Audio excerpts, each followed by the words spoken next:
What is up, BG students? I hope you all are doing well. This week I wanted to talk about one of my favorite verses in the Bible and one of the first ones that I ever memorized.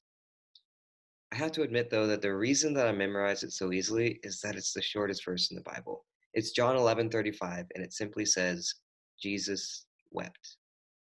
It comes in the story of a man named Lazarus who had become sick and passed away before Jesus returned to town. And if you're familiar with this story, you know that at the end, Jesus resurrects Lazarus. We might look back on it now and say, well, yeah, of course he did. But at the time, Jesus was the only person there who knew how it was going to play out. Which raises the question, though, why was Jesus weeping?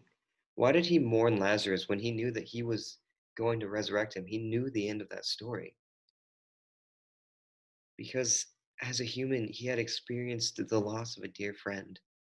Just like he also experienced anger and fear and loneliness and all of the other negative emotions that we feel and may struggle with. Because of that, he's able to join us in our own feelings of pain and fear and loneliness, whatever it may be. And in joining us in that, he brings us peace and hope.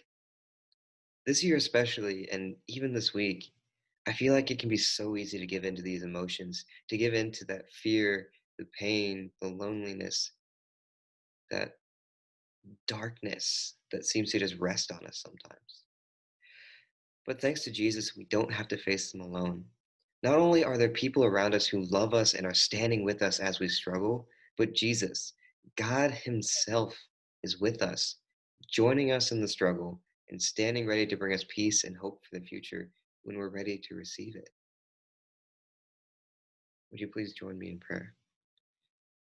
Jesus, we thank you for coming to earth as a human and experiencing life as a human. And that means that you know what it feels like. You know what we're struggling with. You know what we're dealing with.